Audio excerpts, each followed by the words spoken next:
通过这个通道可以顺利的。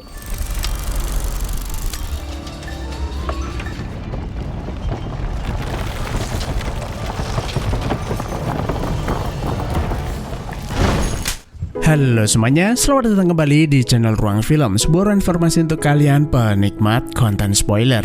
Nah, kalau sebelumnya kita itu banyak membahas film bergenre time travel dan space travel, kali ini kita akan sesekali mencoba membahas film drama fiksi ilmiah asal negeri Tiongkok berjudul How Long Will I Love You.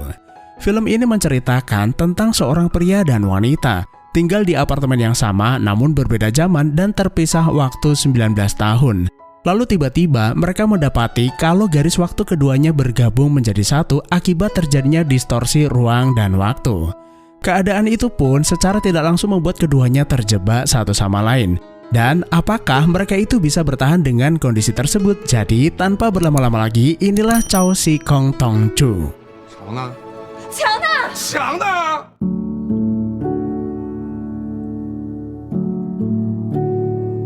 Seorang wanita 31 tahun bernama Xiao Zhao adalah wanita dari tahun 2018 yang tinggal di sebuah apartemen kecil di pinggiran kota Shanghai. Dulunya Xiao Zhao ini adalah anak seorang pengusaha kaya dan tinggal di sebuah rumah besar dan mewah. Namun sayangnya saat Xiao Zhao masih berusia 12 tahun, ayahnya ditemukan meninggal dalam sebuah kecelakaan akibat mengemudi sambil menenggak minuman keras. Dan parahnya lagi, perusahaan sang ayah ternyata meninggalkan hutang yang besar dan dinyatakan bangkrut tak lama setelah itu. Yang pada akhirnya seluruh aset termasuk rumah besarnya dijual untuk melunasi hutang tersebut. Serta hanya menyisakan sedikit uang untuk Xiao Zhao agar bisa tetap melanjutkan hidup dan membiayai pendidikannya. Setelah beranjak dewasa, Xiao Zhao mulai melakukan berbagai macam upaya demi bisa mendapatkan rumah masa kecilnya kembali. Seperti bekerja sebagai pegawai di sebuah toko perhiasan hingga menjalani kencan buta dengan beberapa pria kaya. Dengan harapan mereka itu mau membeli rumah mendiang sang ayah sebagai mahar pernikahan. Tapi sayangnya semua usahanya itu tidak membuahkan hasil. Karena kebanyakan dari mereka hanya menginginkan cinta satu malam dan tidak benar-benar serius dalam berhubungan.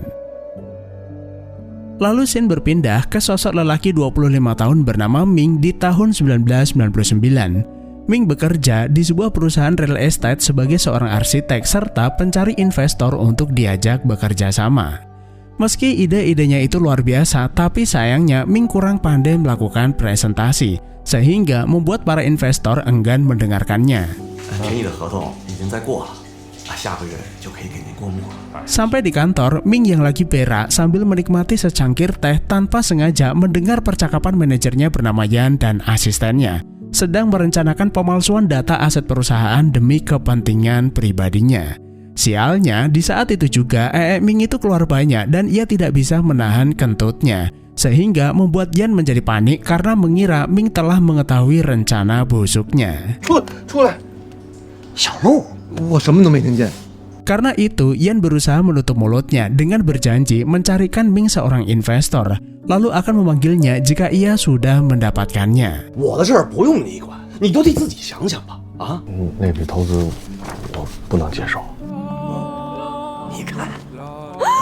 Selesai bekerja, kedua insan beda zaman itu segera pulang ke apartemennya. Namun jika diperhatikan dengan seksama, mereka berdua itu tinggal di alamat yang sama, di kamar yang sama, bahkan di bangunan apartemen yang sama pula. Sampai di rumah, Xiao Zhao memasukkan baju kotornya ke dalam mesin cuci lalu pergi mandi. Sementara Ming mencuci sayuran sambil ngangetin bakpao yang ia beli 3 hari yang lalu. Namun anehnya, sayuran yang dicuci Ming tiba-tiba pindah ke kepala Xiao Zhao yang lagi mandi. Lalu baju kotor Xiao Zhao di mesin cuci pindah ke dalam panci Ming. Sementara bakpao Ming pindah ke kamar mandi Xiao Zhao.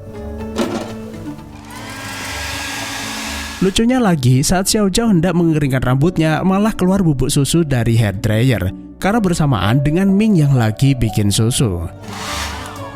Nah, dari sini bisa kita simpulkan bahwa telah terjadi distorsi atau gangguan ruang dan waktu di antara waktu keduanya.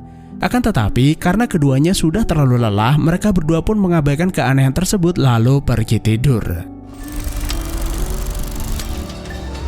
Menjelang dini hari, gangguan ruang dan waktu di dalam kamar mereka kembali terjadi.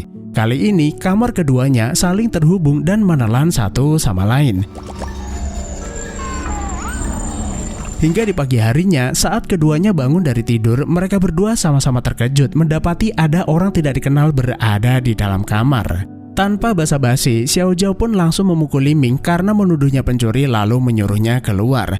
Tapi Ming justru balik bertanya kenapa Xiao Zhao ada di dalam kamarnya. Dan seketika keduanya pun segera menyadari bahwa ternyata kamar mereka berdua itu menyatu tanpa adanya pembatas. Lebih anehnya lagi, Ming mendengar suara hujan deras dari balik jendela kamar Xiao Zhao. Padahal di luar kamarnya saat ini cuaca sangat cerah. Keduanya pun memutuskan keluar kamar, tapi mereka kembali dibuat bingung karena kedua pintu terlihat menyatu. Ming keluar terlebih dahulu diikuti Xiao Zhao yang lantas membuat Xiao Zhao terkejut melihat suasana kota berubah menjadi jadul. Ya, karena saat ini dirinya berada di tahun 1999. Keduanya pun lantas balik ke kamar, lalu gantian Xiao Zhao membuka pintu kamarnya diikuti Ming, yang seketika itu juga membuat Ming merasa takjub melihat suasana kota berubah menjadi canggih dan modern. Ya, tentu saja karena Ming saat ini berada di tahun 2018 atau tepatnya 19 tahun dari waktu asalnya. Namun seakan masih tidak percaya, keduanya mencoba bergantian membuka pintunya masing-masing untuk melihat apakah keadaan masih sama. Tapi baru juga memegang ganggang pintu terjadi gempa di dalam kamar, dan ruangan keduanya semakin mendekat dan menelan satu sama lain. Nah, dari sinilah keduanya pun akhirnya menyadari bahwa mereka tinggal di kamar apartemen yang sama namun berasal dari dimensi waktu yang berbeda, serta menyimpulkan bahwa tiap pintu hanya bisa dibuka pemilik kamar aslinya. Lalu di dalam, Ming tanpa sengaja menjatuhkan vas bunga serta merusak foto kenang-kenangan Xiao Zhao bersama mendiang sang ayah, yang lantas membuat Xiao Zhao menjadi cemberut. Ming melihat kalau foto yang pecah itu ternyata diambil tahun 99, lalu meminta Xiao Zhao untuk ikut bersamanya pergi ke taman, karena di tahun ini bunga miliknya itu tumbuh sangat banyak. Perkataan Ming tersebut seketika membuat Xiao Zhao punya sebuah ide. Ia ingin pergi ke rumah lamanya di tahun 99 karena mungkin saat ini ayahnya masih hidup. Setelah berganti pakaian, keduanya pun segera pergi ke tempat yang dimaksud. Dan benar saja, saat Xiao Zhao sampai di rumah lamanya, ia melihat sang ayah masih hidup bersama dirinya sendiri saat masih kecil. Namun saat Xiao Zhao mencoba mendekati mereka berdua, kembali terjadi gempa besar yang menandakan Xiao Zhao itu dilarang berinteraksi dengan dirinya sendiri. Fakta tersebut membuat Ming menjadi penasaran, apakah dulunya Xiao Zhao itu benar-benar tinggal di rumah sebesar itu? Lalu kenapa saat ini ia malah tinggal di apartemen biasa? Tapi Xiao Zhao tidak menjawab apapun lalu ngajak Ming pulang ke rumah. Nah, sampai di rumah gantian Ming ingin diajak jalan-jalan ke masa depan karena ia ingin tahu dirinya menjadi apa di tahun 2018. Tapi Xiao Zhao malah meminjaminya laptop agar Ming mencari informasi dirinya sendiri melalui internet, yang membuat Ming benar-benar terkesima akan kecanggihan teknologi di masa depan. Sementara Xiao Zhao balik meminjam ponsel jadul Ming untuk menelpon ayahnya di tahun 1999. Nah, saat keduanya hendak mencari informasi, layar laptop tiba-tiba bergoyang dan lagi-lagi terjadi gempa di dalam kamar, yang menandakan bahwa mereka memang tidak diperbolehkan melakukan segala bentuk interaksi dengan dirinya sendiri. Menjelang sore hari, Xiao Zhao minta Ming pindah kamar karena tidak mungkin dua orang yang tidak saling mengenal tinggal bersama. Tapi Ming justru balik memintanya pindah karena ia sudah tinggal di sini 20 tahun sebelum Xiao Zhao. Dan apa boleh buat, karena tidak ada yang mau mengalah, mereka pun terpaksa berbagi kamar dengan catatan masing-masing tetap berada di wilayah kamarnya masing-masing.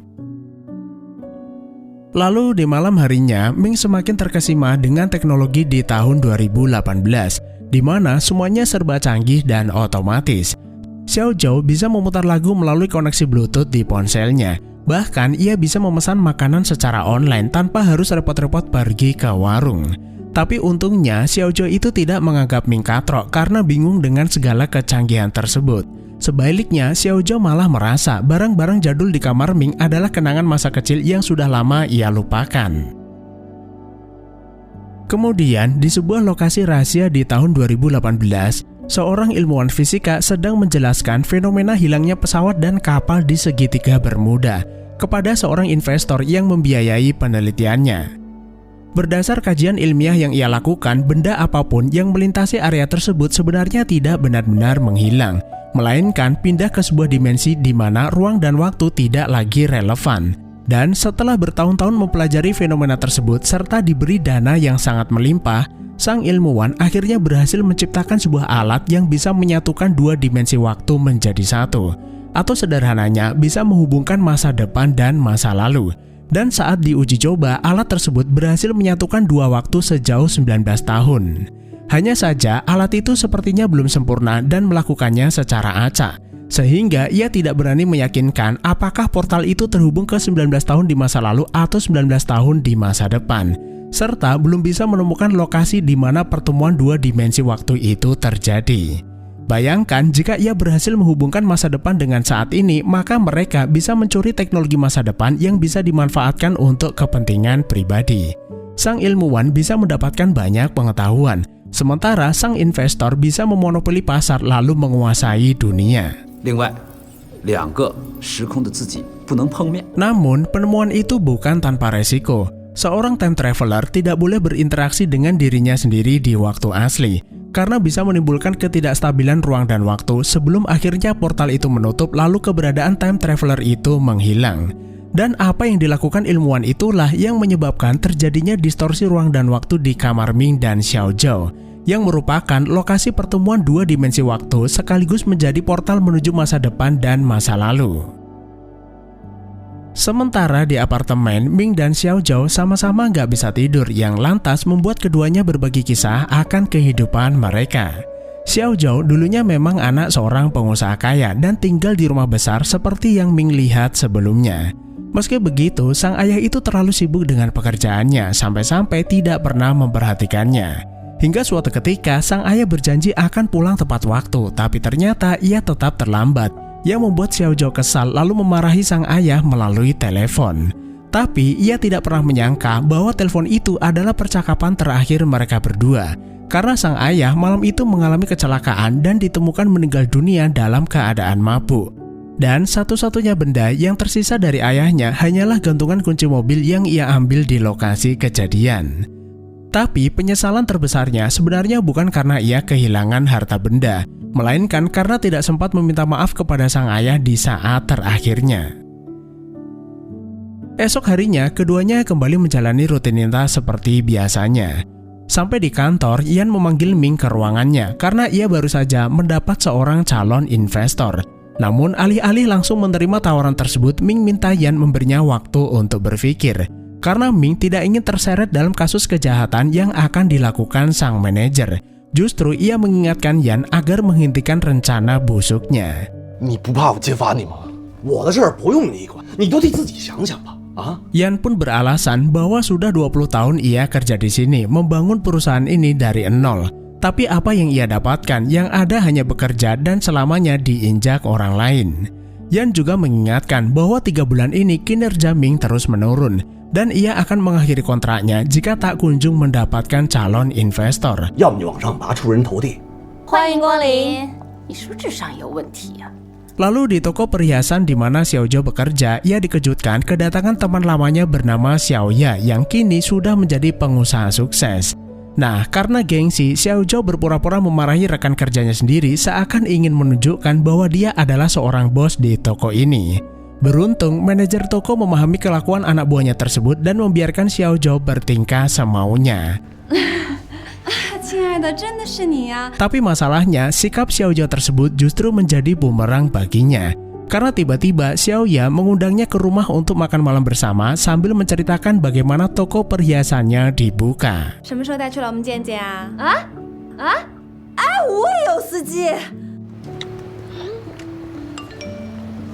Nah, karena terlanjur malu dan gak bisa nolak undangan tersebut, Xiao Zhou terpaksa ngajak Ming menemaninya untuk berpura-pura menjadi suaminya. Bahkan, ia rela menyewakannya setelan jas agar terlihat seperti orang kaya sungguhan. Akan tetapi, karena Ming ini basicnya adalah orang sederhana, maka ia nggak tahu cara bersikap layaknya orang kaya. Misalnya, celemek yang harusnya ditaruh di paha malah dipakai di leher. 他胃口小。 Air kobokan yang harusnya buat cuci tangan malah diminum. 我也爱你。 Dan sialnya lagi, berlian murni yang dipamerkan Xiaozhou kepada Xiaoya tanpa sengaja terlempar ke pemanggang lalu meleleh seketika, yang membuat Xiaozhou menjadi salah tingkah dan malu bukan main. Sampai di rumah, Xiaozhou pun menangis sejadi-jadinya. Karena nggak enak hati, Ming pun membuatkannya roti untuk menenangkannya. Xiaozhou lantas mengaku alasan sebenarnya kenapa ia melakukan semua ini karena ia frustasi sering kehabisan uang hanya untuk memenuhi kebutuhan sehari-hari. Lalu mereka dikejutkan dengan berita di televisi yang menayangkan pemenang hadiah undian dengan jumlah fantastis, yang kemudian membuat mereka kepikiran untuk melakukan hal yang sama. Lalu di keesokan harinya, mereka berdua pergi ke perpustakaan kota di tahun 2018 untuk melihat nomor pemenang undian sepanjang tahun 99. Dan setelah itu, mereka kembali ke tahun 99 untuk membeli undian berdasar nomor pemenang yang sudah mereka catat. Setelah membelinya, keduanya pun lantas berkeliling kota, bersenang-senang sambil membelanjakan sisa uang di dompet mereka baik di tahun 99 ataupun 2018. Karena mereka itu sangat yakin akan memenangkan uang yang sangat banyak dari undian tersebut. Dan tanpa mereka sadari, hubungan keduanya menjadi sangat dekat satu sama lain. Lalu di penghujung malam, keduanya menghabiskan waktu dengan meminum anggur di sebuah restoran. Mereka begitu terlena sampai-sampai menghabiskan 2 botol sekaligus. Akan tetapi, kebahagiaan mereka seketika sirna ketika pelayan menyodorkan tagihan sebesar 30.000 yuan atau setara 65 juta rupiah. Karena ternyata mereka itu tidak sedang berada di tahun 99, melainkan di tahun 2018. Yang membuat anggur itu menjadi sangat mahal karena berusia 19 tahun. 你为什么要推一个服务员，推一个劳动人民可以吗？有没有点崇义啊？ 拜托，再给我1周的时间吧。 Karena tidak memiliki uang sebanyak itu, Xiaozhou terpaksa menjaminkan tas mahalnya kepada pihak restoran dan berjanji akan membayarnya besok malam setelah mereka memenangkan undian. Lalu di keesokan harinya, keduanya pun harap-harap cemas di tempat pengumuman. Dan nomor yang keluar tentu saja sama persis dengan nomor yang sudah mereka beli. Namun saat akan bersorak, tiba-tiba angka di kupon undian itu berbayang lalu berubah. Dan mereka pun gagal memenangkan undian. Hal ini berarti mereka itu tidak diperbolehkan memanfaatkan masa depan demi keuntungan pribadi. Xiaozhou lantas pergi ke restoran di tahun 2018 meminta pihak restoran mengembalikan tas mahalnya, serta berjanji akan membayar tagihan dalam waktu seminggu ke depan. Akan tetapi, pihak restoran tentu saja menolak karena mereka tidak bisa begitu saja percaya dengan janji-janji manis. Dan hal itu pun membuat Xiaozhou menjadi kecewa lalu melampiaskan amarahnya kepada Ming. Ming lantas menasihatinya agar ia merelakan tas tersebut dan menjalani kehidupan seperti biasanya. Di saat yang bersamaan, Xiaozhou tanpa sengaja melihat wajah Ming di layar sebuah gedung, yang membuat mereka mengetahui bahwa Ming di tahun 2018 adalah seorang pengusaha besar. Lalu mereka berdua pergi ke gedung di mana Ming masa depan melakukan konferensi. Di sana, Ming mendapati fakta bahwa ternyata Ming adalah salah satu konglomerat real estate terbesar di Tiongkok, serta sudah mengganti namanya menjadi Ziyi. Hal itu pun membuat Ming seakan tidak percaya dirinya yang saat ini bukan siapa-siapa bisa menjadi orang penting di negaranya sendiri. Namun tiba-tiba kembali terjadi gempa besar yang disebabkan ada 2 Ming di tempat yang sama. Sialnya, sebelum sempat keluar, Ming tertimpa kaca yang menggores lengannya.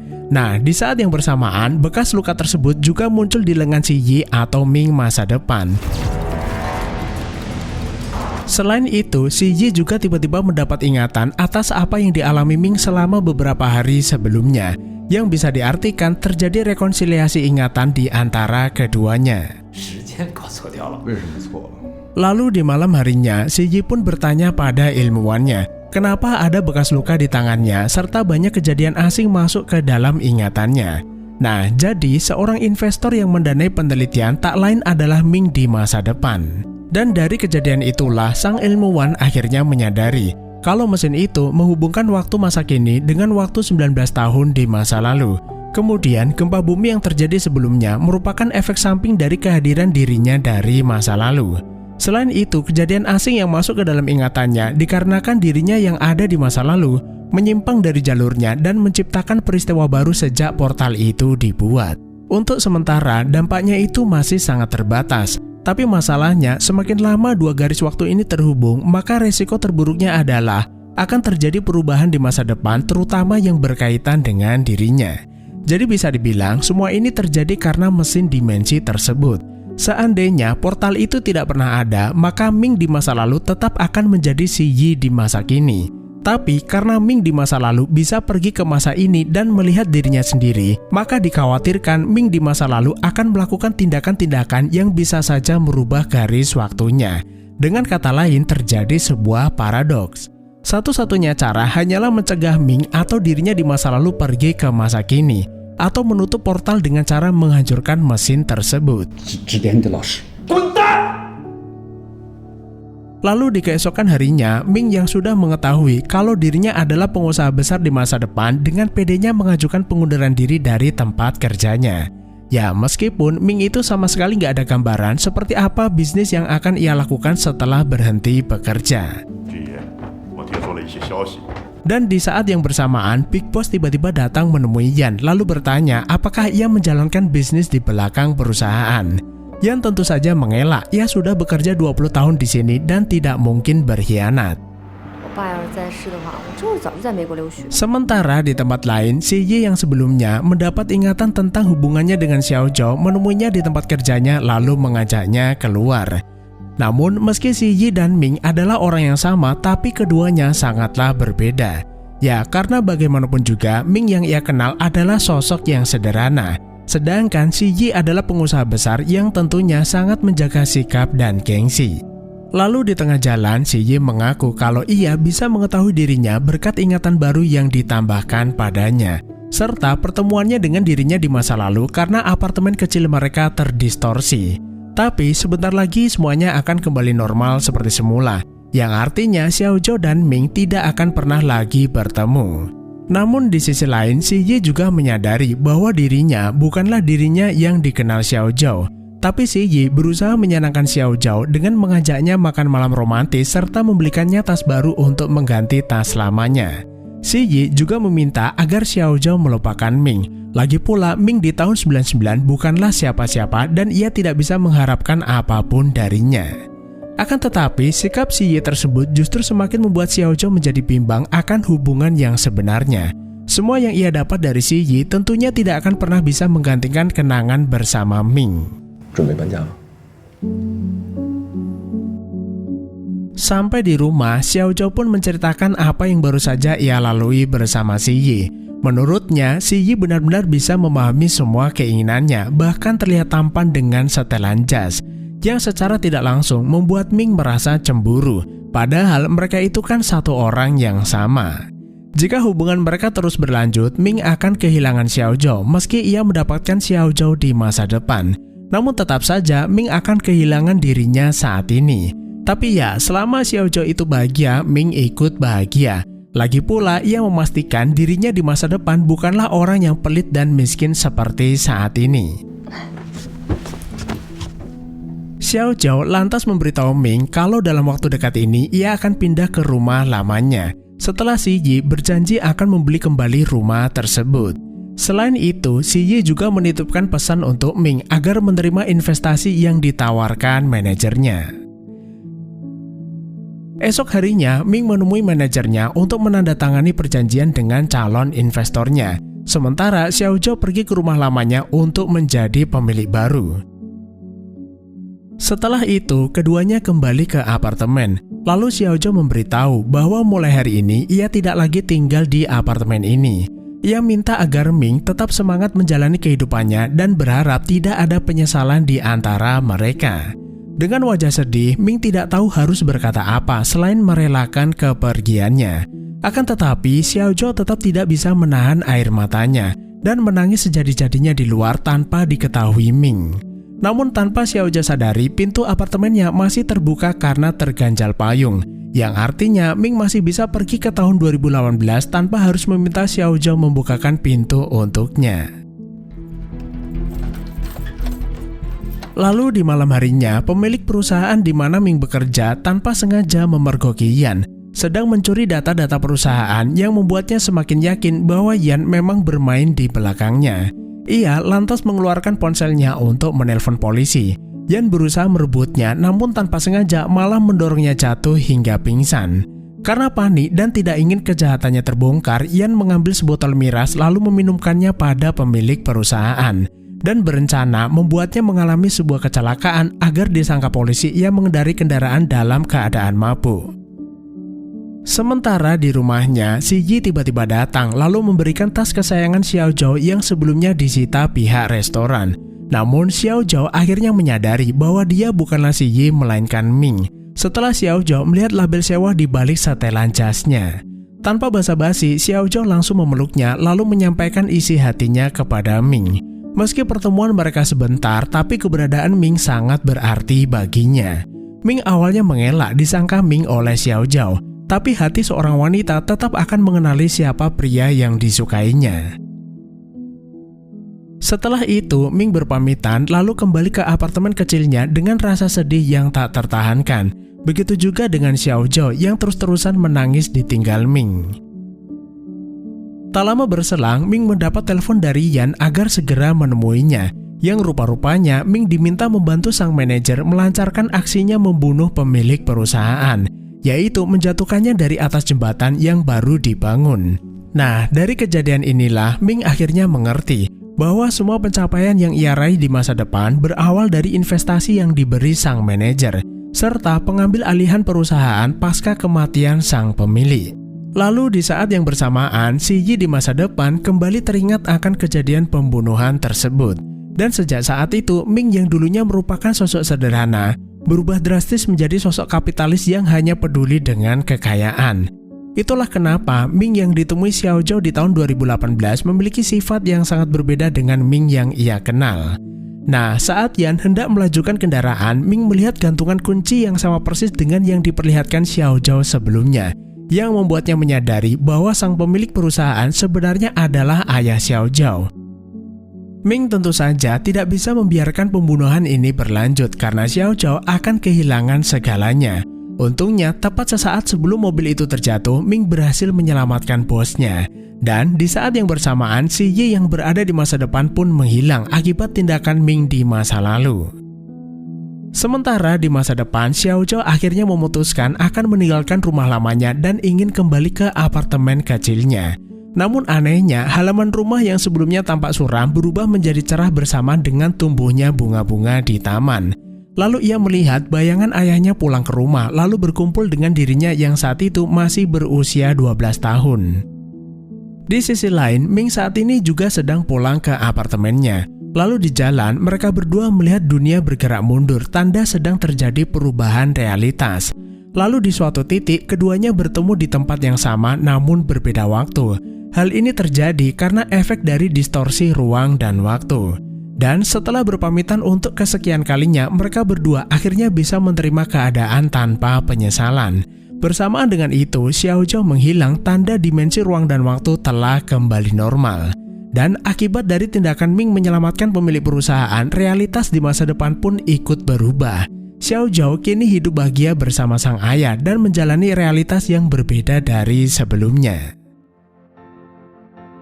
19 tahun kemudian, Xiao Zhao yang baru saja pulang dari berbelanja menyadari ada seorang pria diam-diam memperhatikannya, yang tak lain adalah Ming yang kini sudah berusia 44 tahun. Akan tetapi, Xiao Zhao tentu saja tidak mengenalinya, karena saat itu ia masih kecil dan tidak pernah bertemu dengan Ming lalu menendangnya, karena ia mengira Ming adalah lelaki penguntit dan akhirnya film pun selesai. Secara keseluruhan, film ini tuh berjalan lurus dan mudah dipahami. Tapi Mimin rekomendasiin teman-teman tetap nonton film fullnya untuk mendapat pengalaman yang berbeda. Dan seperti biasa, setiap film yang berurusan dengan waktu atau time travel pasti akan ada paradoks yang disertakan. Dalam hal ini adalah butterfly effect paradox. Apapun tindakan yang dilakukan di masa lalu akan mempengaruhi kejadian di masa depan. Meski di akhir film Xiaozhou itu tidak mengenal Ming di kehidupannya sekarang, namun setiap perubahan realitas yang terjadi pasti akan meninggalkan serpihan paradok. Dan bukan tidak mungkin Xiaozhou akan mendapatkan ingatannya akan Ming, yaitu ketika pertemuan pertama mereka sebagai bagian dari efek samping distorsi waktu. Jadi cukup sekian saja, terima kasih udah menonton, sehat selalu buat teman-teman dan sampai jumpa di next video.